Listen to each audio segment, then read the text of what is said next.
the criminal justice system, the people, pimps, addicts, thieves, bums, winos, girls who can't keep an address, and men who don't care, are represented by two separate yet equally important groups. A cop, a flatfoot, a bull, a dick, John Law. You're the fuzz, the heat, you're poison, you're trouble, you're bad news. These are their stories. This may come as no surprise to you. The man who sent a bomb threat to Arizona election officials has been jailed. He's getting 42 months of prison time. James Clark is his name. He's 38 years old. He gets prison time and 3 years on probation. The judge says that he inflicted trauma on government employees. He's from Massachusetts, and he threatened to blow up the Secretary of State of Arizona in 2021. This was one of the most severe federal punishments that's been handed down for the wave of violent threats against election officials. That whole thing was unleashed by the Trump stolen election lie. He was sentenced in a federal district court in Phoenix yesterday to 42 months, to be followed by 3 years on probation. The judge saying that the online bomb threat had inflicted, quote, emotional and psychological trauma on government employees and required a deterrent sentence to protect democracy. I say bravo to that. You know, it's interesting to me, just as an aside, that the Republican Party can call itself conservative. And as you know, I'm not a big fan of mainstream institutional politics. And I think I'd love to talk to Rothman about this. This would be a fun debate, maybe not today, but for another time. I'm not always a supporter of, well, you know, this two-party system is working so well. I don't know that it is, but I'll tell you, just to get back to the main strand, one party, the GOP, which now is completely in the thrall of Donald Trump, so I don't even know what they are now, but they maintain that they're conservative. Normally, when you're conservative, you protect the institutions of this country. So when you come to election officials, it's interesting to me that the GOP unleashes all of these rebels, essentially, with death threats, with threats of violence, intimidation. They literally are talking about intimidating poll workers. That's a conservative party? I would think you'd protect those institutions to which you supposedly suggested conservatism around. Anyway, this guy's going away, and he deserves to go away. Yeah. The former Honduran president, Juan Orlando Hernandez, found guilty in a U.S. drug trafficking case. He served as president of Honduras from 2014 to 2022. Charged by U.S. authorities with drug trafficking and weapons offenses that linked him to tons of cocaine that was imported into the States over the last 2 decades. He sounds fun. Girl, you just woo. Prosecutors said that he accepted bribes from El Chapo's Sinaloa cartel and other drug networks to line his own pockets. Well, if you're going to line pockets, you may as well line your own.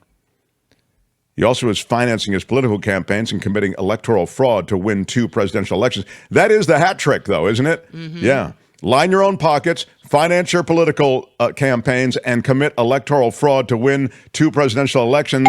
That is the hat trick. Bravo. He protected drug traffickers, including his own brother, Tony Hernandez, who was convicted of drug trafficking in 2019, sentenced to life in prison in this country.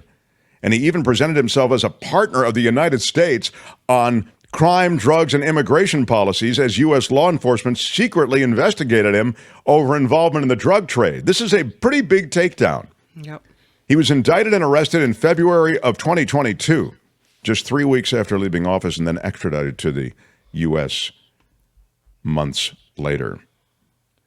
And this, in the area of disorder, in law and disorder. I've been sitting on this for a while, Kim. Uh-oh. And I've been wanting to get it in, and I haven't had a chance to get it in because of the the rapid fire nature of this show. Some of the people who attended the near record cold Kansas City Chiefs playoff game had to undergo amputations after suffering frostbite. Research Medical Center didn't give the exact numbers, but said that it had treated dozens of people who had experienced frostbite during this 11-day cold snap in January. 12 of those people, including some who were at the January 13th game, had to undergo amputations involving mostly fingers and toes. And the hospital said that more surgeries are expected over the next 2 to 4 weeks as injuries evolve and they realize, we have to amputate. Those are some hardcore fans. You know who's doing the amputations, too? The lead surgeon is Emil Schaffhausen. the third. The temperature for the Dolphins-Chiefs wildcard game was -4 degrees Fahrenheit. Do you think they should have games when it's that cold? Or No. I mean, well, maybe people are like, yeah, we're badass. But maybe it's the responsibility of the NFL to say, you know what? We can't put people at risk. We need you to keep your digits. So we're going to cancel this one. Well, I think that the idea is not so much the cancellation of the game, but there has to be some way to reevaluate these cold weather situations. And by the way, maybe you're right. Maybe it does have to be the cancellation of the game, postponement of the game. I can't cancel it, but I do want to know how that would affect my betting action. Kim, how are you? If that did happen. What? I would just say that you're right. And this is a record for the coldest game in Arrowhead Stadium history. And again, to our European... I wish it were colder. Look at that sign. I know, really. That's the whole idea, is in your face, kind of what you were saying. Hey, man, no big deal. I shake it off. Right. But... I got your Taylor Swift reference there. Nice. Yeah, shake it off. Yeah. Oh, thank you. I did. Yeah. That was inadvertent, but I like it. Yeah. There used to be bragging rights around this. Green Bay, Kansas City to some degree. You really found it in Minnesota. They used to play those games outdoors in Minnesota. Ooh. But now they play in a dome stadium, and there may have to be some modifications or some consideration. Right now, I think the NFL is just ignoring this, but this is a really big deal. And as I was going to say, for European viewers, we have a few. It was -20 Celsius and -33 Celsius with the wind chill. That was the coldest game in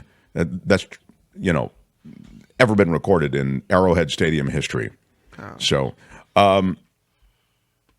pretty crazy, dangerously cold wind chills. They'll have to do something. That's a view of the courts, of the prisons, and the football fields, and that's Law and Disorder. Tune in again next time for more Law and Disorder on The Mark Thompson Show. All right, that's it. Let's roll. Hey, let's be careful out there. Hi, it's Mark, and I thought that was great. Hit the notification bell. You'll know whenever there's a new video being dropped, and please subscribe to our channel to help us save the universe.